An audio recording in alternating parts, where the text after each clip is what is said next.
Goku. What's the difference between these two? When it comes to Dragon Ball, there's this thing known as the manga. This is what you would call the absolute canon. This is the source material. When it comes to animes, the whole point of an anime is to translate what's on the manga into actual animation form. That's when animation comes into the effect. So it's practically the same thing. Or is it? So in a weird way, the anime Goku, for the most part, can do anything the manga Goku can do because they're technically the same person. But there's times where the writers of the anime or the makers of the anime will add extra stuff. So technically the anime will have everything this Goku can do plus extra stuff in certain occasions. This is kind of how it is when I'm comparing Goku from Dragon Ball Super to Dragon Ball GT. Because when we break down both of their timelines, there's a lot of similarities, both having the Saiyan saga, fighting Vegeta, battling Frieza, battling Cell, battling Majin Buu. This is where the timelines start diverging to where they become their own things. And where they become drastically different, getting a different form, the Super Saiyan 4 transformation right here, and then the Super Saiyan God form. See, that's when stuff kind of starts changing. The reason why I'm bringing this up is because if you see me bring up manga panels from the canon Dragon Ball manga, there's a reason. It's because this GT Goku I'm going over today went through those same events up to a certain point. Because like I said, Dragon Ball Super actually has a manga continuity on top of its animation to prove it's the absolute canon. But I want to analyze GT Goku. Like, you guys remember how Vegeta killed his own partner, Nappa? This event is kind of referenced because Vegeta talks about his earlier events of killing him, implying that they went through the similar histories. Another example of the continuities being similar in certain ways is even more powerful than Majin Buu. GT Goku went through these same events as Goku, fighting Kid Buu, wanting Kid Buu to come back as a good guy. Yeah, this is Kid Buu reincarnated. Yep. Goku decided to leave off with Oob. So as crazy as it may seem, some stuff wasn't anime only. This still happened. This is where Dragon Ball Z ended, but this is where Dragon Ball GT technically begins. GT picks up after 10 years of training, so obviously this Goku is way stronger than the one we've seen in Dragon Ball Z, all the way up to the Buu saga. Proving his new base form is way above anything in the previous sagas is that, yeah, he got wished into a kid, don't ask, but yeah, even as a kid in base form, I mean, it's little examples like this that prove his base power's on another level. Remember, he needed Super Saiyan transformations in the past to hang with the same being. Now he's deflecting his attacks with ease in base form. And technically, his kid body is, quote unquote, weaker than his adult body. At this point, he's gotten so much ki that even though his body is weaker than his adult body as a kid, it doesn't really matter anymore because his base is still ridiculously strong. Like that doesn't even make sense. Like, what? It can't take it. It's too weak. My older body was more developed. I mean, this is a highly debated topic in the community, but since the anime version of the characters, even though they're technically the filler version of the characters, since they have everything the manga characters can do plus extra stuff, people will argue that the anime version of the characters are stronger. And technically, the Goku I'm going over today has fought this interpretation's versions of these characters, because GT doesn't have a manga. But let's get into it. But yeah, just like what you're used to, Goku, of course, this GT Goku can do the same stuff the other one can do, like harnessing his inner energy in his body, known as ki. I mean, this is important for every aspect of why he's strong. A normal human with ki control can jump leaps and bounds in power level if they simply learn how to control their ki. Most people don't ever take the time to actually learn this ability, so that's why normal humans are stuck at a certain power level in this universe. I mean, you see these auras around these characters. Goku can obviously do it. He can literally amplify his hands or fists with actual energy that increases the potency of his punches or durability of his hands, as you can see how they're animating it here, for example. You guys know of the famous ki energy blast like the Kamehameha. Technically, GT Goku even does stuff that even canon Goku doesn't even do, like this super ki punch, known as this Dragon Fist. GT Goku also seems to like to use the power pole again, like his earlier Dragon Ball days. Goku uses Solar Flare to blind his opponents. He can make a bladed energy attack like Curling, Destructo Disc. He can technically cheat by gathering energy from his environment, not even his own energy, and make a giant ball known as the Spirit Bomb. This happened in the manga and anime of Goku lifting Kakar, but with no pun intended, even back in earlier sagas when his muscles were a lot weaker, his physical muscle was strong enough to, even then, he could lift a giant Piccolo that had to weigh over 100 tons, if you do the math. This is during his weaker days. Like, we've seen Goku do stuff like this, like with giant boulders. I personally did my own personal calculations for how heavy this rock could possibly be. And if we assume it's actually 10 feet tall, because we know Goku isn't that tall, if we assume this rock is like 10 feet or something, rough estimation. Same with the width being that wide. It would be around 80 tons as a bare minimum, I would say. Not to mention when there's literal Kais that can't lift a certain sword, Goku shocks them with the fact something they can't move around, he can move around in his base state to show his muscle. Then we got this occasion, we know steel is pretty solid. We don't know the exact measurements of the steel, but if we assume it's similar to real steel in real life, this is the hardest steel in the universe, in this universe. If we assume this block is what, I don't know, 4 feet, rough estimation. It doesn't seem as large as that rock I just showed you. So this is at least 15 tons. So believable. When he went Super Saiyan 4, he was strong enough to literally move a building back in place. Versus Kid Buu, we see him move mountainous-like structures. It seems like this has to be over billions of tons. You see what I mean? Very strong. This right here could prove that Goku can move mountains. There's a part of a city he had to move upwards with his muscle. Who was those people saying Goku couldn't lift? So yeah, he can lift literal cities, one could say. When it comes to Goku, he sort of reminds me of the Marvel character Iron Fist on how he can channel energy into his fist to hit harder. Because you may be one of those people that only think Dragon Ball characters are only destructive because of their energy blast, which you're partly right, but you gotta remember this energy blast stuff kind of goes for their hits too. It all goes hand in hand. Whatever they can shoot with energy blast, their fists can do similarly when it comes to the pressure behind their hits. Because Goku, along with every other energy manipulator, no matter if we're talking about GT or the canon, can physically deflect energy blast with their hands, like potent energy blast. So yeah, their hits are just as deadly. We've literally seen them literally knock energy blast away. Back in these days, Piccolo shot blast at Goku. Goku has blast that can match Piccolo and overpower his beam, proving Goku, even in his weakest days, can blast away a moon. You all remember this famous fight when Goku's a lot stronger than before. You see a kid Vegeta, right? You see his dad. His dad has enough blast power, can blast away 3 collateral planets right next to each other. This seems to be effortless, might I add. And Vegeta at this point is supposed to be above his dad. We also seen this same Vegeta blast away this planet along with the moon next to it. And despite him having all this raw power, the might of Goku's blast clashing with this same beings could still overwhelm this same being. Just like how King Vegeta can do this, this would imply Goku during this time could possibly do this with blast power. Or simply do what the normal Vegeta did, destroy a planetoid and the moon. Oh yeah, he can survive his own blast, by the way, when they hit him in the face. Just keep in mind that a power level this low can blast away moons. Goku can overpower beings like this and like this. Goku, of course, trains to get stronger. So at this point, we can all agree that planet shattering is really nothing, really, if we're being honest. There's this being known as Frieza, of course, that had a base form and had other forms on top of it, but he can increase his power by over 200 times. This is relevant because even his base state, which is laughably below his strongest form, of course. And if any of you know how gravity works when it comes to gravity binding energy keeps a planet together, and planet Vegeta has 10 times the gravity of Earth. If we assume planet Vegeta and planet Earth are similar in size, but planet Vegeta has more gravity, that would imply bare minimally planet Vegeta would be 10 times harder to shatter than the Earth. We've already proven Goku at this point can destroy the Earth many times over. If Frieza can destroy planets that are 10 times harder than Earth with laughable ease in his weakest state, and he can multiply his power by 200, what the heck do you think Goku can do? I mean, just think about this for a second. If beings like this are scared of Frieza, and both these beings can destroy 3 planets, they're leagues weaker than this guy, and he can do this, and then he can multiply his power by 200. Yeah, golden-haired Goku, Super Saiyan Goku can match the same Frieza. Based on all these different multiplication factors on how much stronger Goku has gotten, destroying a planet like Jupiter that's super large, based on other beings in the past, weaker forms, no Super Saiyan forms can destroy 3 planets. Don't see no reason why Goku, during this saga, wouldn't be able to destroy a large planet like Jupiter. Even super large planets like Jupiter compared to the sun, I don't see no reason why Goku at this point wouldn't be able to blow up the sun itself. We've seen this Goku and Frieza get in beam struggles consistently. This being was such an evil warlord that Goku himself had problems in the early part of the saga against this being, because this being was a threat to the universe itself, implied he would cause major havoc across the universe. Overpowering him here. Yikes. Do some critical thinking right quick, guys. If earlier arcs characters can do this to planets, Goku's gotten stronger since then. I'm talking about leaps and bounds stronger in his base state. But on top of him being way stronger than he was back then he could destroy 3 planets. He can multiply this power by 50 with Super Saiyan. We're not even talking about all the Zenkai he got during this arc and stuff. Yeah, I'm just low. This is still a low ball technically, not counting the Zenkais and stuff. Think of Namek Saga Goku being able to do this to planets times 50. Forget just sun shattering. Based on the anime continuity, this could imply during these times he might be able to level the whole solar system. Since even though he does go through the events of the manga, it seems like the anime adds a lot of extra features that kind of helps boost his power. I mean, I've already went over how powerful his Frieza is in his base state, how strong characters are that are weaker than Frieza. We literally see Frieza do this.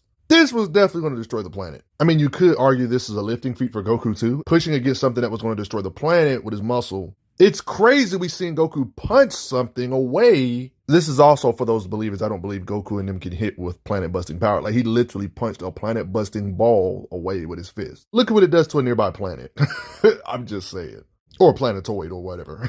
How hard do you think this Goku can hit? I mean, take this as you will, but the way they animated it is a little different from the manga when it comes to Frieza destroying Namek with his blast. It may be hard to believe, but Frieza technically in this sequence actually held back energy because he didn't want to get caught in the explosion. This kind of stuff is dubbed here.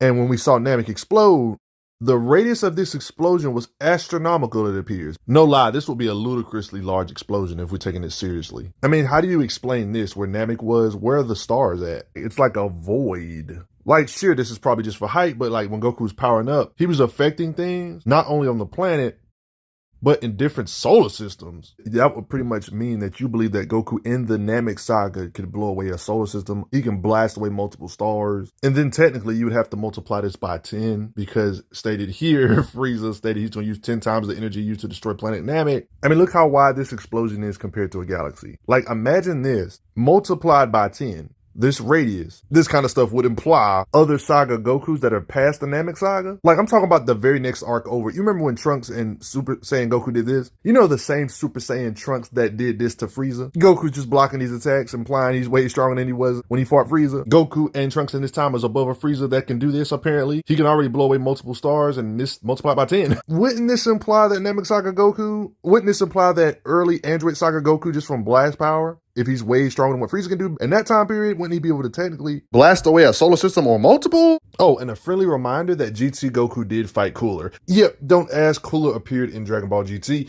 Yep, I'm gonna get back to this later on in the video. Let me just reset and go to the safer stuff real quick. Despite Goku at this time and Trunks at this state probably being strong enough to destroy multiple stars at this point, they were still no match for these super powerful androids at this time. Fast forward into the future a few years, Goku has to train some more with his son Gohan to perfect his Super Saiyan state, to the point where these androids that were too powerful for Super Saiyans, just one of these androids is too powerful for Super Saiyans, lowballing the literal snot out of Goku in this arc. He has to at least got triple times his might, bare minimally. Because this being Android 18, way stronger than a Super Saiyan, Android 17, way stronger than a Super Saiyan, and this cell in this state, way stronger than a Super Saiyan. All three of these beings are way stronger than a Super Saiyan by themselves, separately. Because during this time, Vegeta said that Piccolo had surpassed a Super Saiyan during this time. And look how pathetically weak Piccolo looks compared to this Cell in might. In Cell's base form, and all three of these beings that are leagues above Super Saiyan, this guy's astronomically above Super Saiyan. Cell right here, he's astronomically above them, and then all these beings fused together. Goku has improved his Super Saiyan form so much that he can give this guy a decent fight. Three beings that are above your standard Super Saiyan, and he's still battling them in his Super Saiyan form. Yeah, this version of the Super Saiyan Goku is leagues above his previous arc Super Saiyan, over triples of time, if we're being honest. Long story short, Cell ended up getting a Zenkai boost. He ended up becoming Super Saiyan 2 level. I do think this is a low-key kind of underselling their power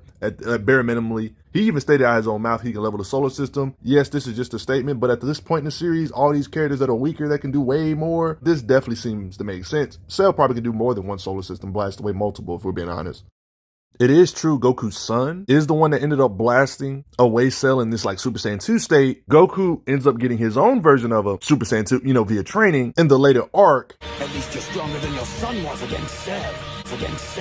So in a weird way, anything Gohan can do with his blast power, Goku can do way better. That solar system stuff sounds believable, especially after all the stuff I've showed you. That's probably an undersell, if I'm being honest. I would even go as far as saying he can do this solar system shattering stuff in his Super Saiyan form by itself, or even argue in his base state at this point in the series. 7 years after that saga, I would even go as far as saying he's many times over solar system shattering at this point, especially if we add in Super Saiyan 2 and if we're adding in Super Saiyan 3. Okay, you remember earlier in the video when I brought up Frieza and Goku being superior to Frieza in every way? Frieza is a being that can easily destroy planets. We already know that. Low-tier characters can do that. But it's another thing to make an explosion so wide you can see it throughout the galaxy, and then imply to be able to mess up multiple stars, to be able to pretty much level a solar system if you had to be able to level multiple stars like this, you would have to. And then this same Frieza that Goku is stronger than stated he can use this energy times 10. Basically, to make it easier for you guys to understand, Cell would basically have to be underselling himself, saying he would destroy a solar system if lower tier characters in earlier arcs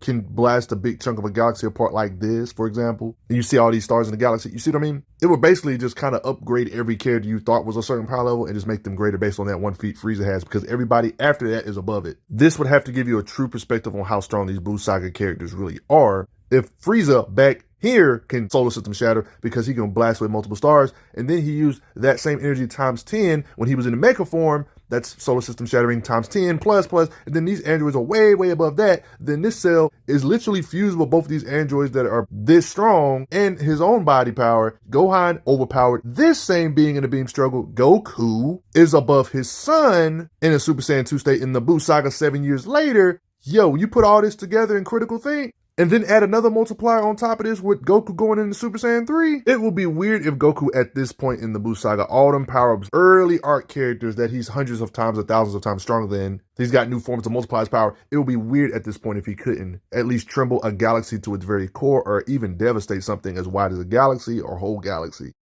You gotta look at the anime continuity version of Majin Buu, who's stronger than any previous threat that Goku's faced in previous arcs. Keep in mind, Majin Buu, you know, he can absorb beings and get stronger in certain forms. When he absorbed another Super Saiyan 3 plus tier being, he's technically a fused being like this. He was technically having temper tantrums, and he would be able to blast holes through dimensions. Like, I'm talking about dimensional walls. He literally broke out of a prison that had no door. Like, basically, they even stated here, this is his base state right here when he did it here. This was magnified when he was fused, a fused being, the power radiating off of him, making the space around him warp. Walls between dimensions will break down. The other dimensions will rest through. It was even talked about when Goku was fused, Goku and Vegeta, that the universe will be crushed by alternate dimensions. Is he trying to destroy everything? Even if you don't want to count this feat for Goku because Goku did fight him in a fused state, Goku did box it out with Kid Buu, matching him. Why am I bringing this up? With Majin Buu under his control, Bibidi set about the systematic destruction of all life in the universe. Hundreds of planets were reduced to rubble. Entire galaxies were erased from existence. Like, I know this is just a map or layout, but the way heaven is portrayed, they imply the sacred world of the Kais is astronomically large in comparison to the entire heaven itself. You probably think, oh, it's just a demonstration. Well, here's the thing. The anime shows us visuals of this planet and how it looks compared to heaven itself. I mean, heaven here is the size of the universe, and the Kai's planet looks like a big chunk based on certain angles of the universe. This simple, ordinary old planet that just looks like a normal planet is implied to be a multiple galaxy-sized planet. If this picture is to be taken seriously. It's a little wonky. Work with me here. How much blast power do you think it takes to blow away a planet that's the size or bigger than a couple galaxies? Because he was literally about to blast away this Grand Kai planet, straight up captioned. Goku and Kid Buu's battle was so destructive, they was telling other people, you got to go to another planet. There's plenty of statements about the realm being destroyed. These out-of-the-ordinary large planets, this is what Kid Buu's energy and Goku's energy put off do. All of this, exerting that kind of energy. Yeah, so these planets are more than likely way larger than the average planets we're used to in heaven, especially based on maps like this, for example. I haven't been home in a few years, and I'm betting my wife won't be too happy with me. Yeah, Goku's the worst husband ever. As crazy as this may seem, even though he got wished to be a kid again, his body's smaller, it can't handle as much ki as it used to. It didn't really seem to affect his power level that much. He's still one of the strongest beings in the universe. Threats from the past like Frieza and Cell, Goku doesn't even need to transform anymore to counter their attacks. Let me just show you how strong he is in his base state. Super Saiyan blasts are a joke to him. Like, he's literally blocking attacks from two Super Saiyan beings at the same time. And even giving Super Saiyans the hands in base state to where they can't even do nothing bad. And he's holding back. By the way, Goku has surpassed Buu Saga Gohan. You know, Gohan's busy being a family man. Goku's still training. So, yeah, even Mystic Gohan's getting surpassed by Goku, even in his base state, if I'm being honest. He's got enough power in that little body to light up an entire galaxy. And beings like General Rildo is stated to be stronger than other foes. Like Kid Buu in the past, Goku needed Super Saiyan 3 forms to even compete with. He's powerful, even more powerful than Majin Buu. And Goku can box it out with this being in his base state? So without even counting nothing else, this is his base state. He's already 400s of times stronger than he was in the previous arc if he can fight this being in his base state. And Goku in his base self is boxing out with beings that are stronger than Kid Buu, Majin Buu, that would imply he could easily, with this newfound power in GT, he could easily blast away multiple galaxies with laughable ease. If we really add in his Super Saiyan multipliers, which would be a multiplication of times 50 on top of all this power he already has in his base state, Super Saiyan 2 would be times of 100, and then imagine a blast power of him in Super Saiyan 3 in GT. I forgot to mention this earlier, but yeah, part of the reason why he's so strong is his physiology. He's an alien, he's a Saiyan, so he can transform, other beings can't. However, he did end up losing this, so he couldn't transform for a while. But don't ask, in Dragon Ball GT, he ends up getting this back, which allowed him to get this golden great ape form, increasing his power even further. As hilarious as this may seem, this is still not the end of Goku improving in power, even in GT. You know how in GT there was a lot of different dragons? And depending on which dragon we're talking about, some of these dragons were a threat for Goku in his Super Saiyan state by themselves. Like this dragon Sin Shinron, for example, out of all these dragons. Yeah, this looks like Omega Shinron. This is not even Omega Shinron yet, and they're this strong for Super Saiyan 4 tiers. But an even stronger version of the dragon, we can see him affect him now. There's definitely implications he's gotten a lot stronger, you know, especially with the Dragon Fist technique. It lets you know, even as a Super Saiyan 4, Goku is still improving in this universe. Whatever he can blast with, he can punch with. Like, he can do that kind of damage with a Dragon Fist punch to top tiers. Part of the reason for Goku's amazing power could be partly because of Zenkai Boost recovering and other Saiyans gather around in a circle similar to Super Saiyan God. Interesting how Dragon Ball Super did this after this was already a thing. I mean, for Pete's sake, Goku's in his base state here and Omega Shinron's blasting him. And he's just sitting there tanking these kind of blasts. Like what? How? Like, I'm talking about just from him powering up.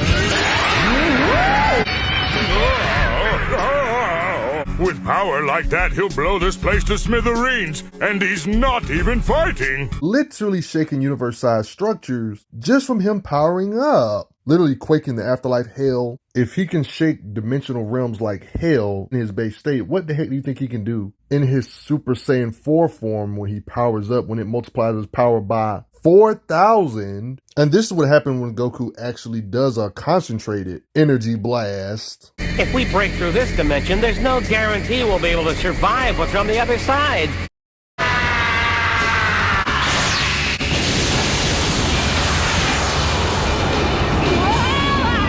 Beings like Super 17 that can give Super Saiyan 4 tiers issues. We've seen Goku in his base state with the Dragon Fist punch a hole through him. And his base state shows the blast power to jack him up even worse. On top of his crazy thousands of times power increase because of Super Saiyan 4, he literally has a Kamehameha attack exclusive to the Super Saiyan 4 transformation where the Kamehameha is multiplied by 10. All that hell shaking stuff multiplied by 4,000 multiplied times 10. That's technically what his blast power would be with the Super Saiyan 4 multiplier with the Kamehameha multiplied by 10 on top of the Super Saiyan 4. Oh my goodness. And then there's the matter of Omega Shinron. The entire universe will soon be laid to waste by my negative power. If Goku and Vegeta can't stop him, I'm afraid the entire galaxy will be polluted with negative energy. Omega Shenron doesn't even have to lift his little finger for this pollution to spread.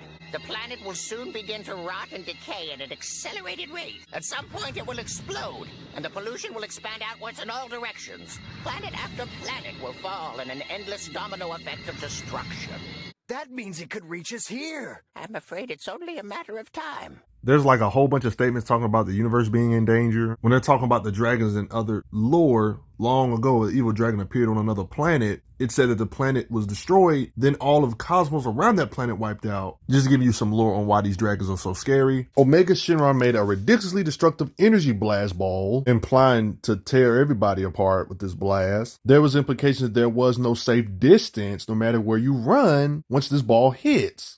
He implied he has enough raw power to lay waste to the universe. And Goku super punches through this guy as a Super Saiyan 4. Goku did that to a guy that energy would have reached the higher realms. Different universes were in danger. The entire macrocosm was in trouble. So in a weird way, I guess you could say GT Goku could shake the entire macrocosm similar to God Goku. But Super Saiyan 4 just has a way better design, in my opinion. I mean, I guess technically at the end of the day, he could just call for outside help and have everybody help him make a macrocosm-threatening energy ball, because this is actually how they took care of Omega Shinron. King Kai, thank you so much. And thank the citizens of the universe. Wait, hold on! And I shouldn't even have to go over their combat speed, Goku's in particular. Energy beams in Dragon Ball are light speed. They can travel from the Earth to the moon in a very short amount of time. And there's literally a gazillion examples of Goku's hands being fast enough to swat stuff like this away. And I'm talking about early Dragon Ball beams move at light speed. What do you think he can do in Dragon Ball GT? I mean, for Pete's sake, even in Goku's weakest days, we've seen him deflecting bullets with his power pole, moving so fast, even superhumanly fast beings can't even see his speed. Goku went through training to become faster than lightning back in the early days. Lightning isn't just some random word, they mention it again. There's even moments where it's even implied this could be infinite speed. Like there's ki blast or energy that can travel from the Earth across the universe to the sacred world of the Kais. When he was doing the Spirit Bomb in the Buu saga, yeah, that's a lot of speed when it comes to ki. I mean, I'm pretty sure if lower tiers like this can fly around the Earth this fast, I'm pretty sure Super Saiyan 4 Goku can do way more than the speeds of light. Besides, who needs speed? Goku can just teleport. I mean, he can teleport while you're doing a Kamehameha. How are you supposed to guard against that?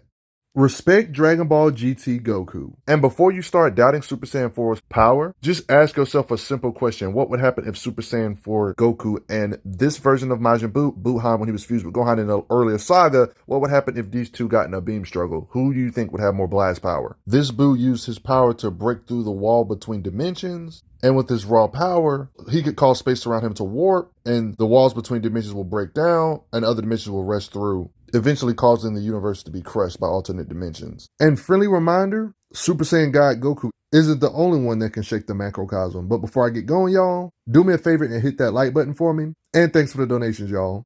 I'm glad you are enjoying your time on the channel. Make sure you check out the playlist on the channel to see other How Strong videos. If you like what this channel is offering, make sure you hit that subscribe button, and I will see you guys later.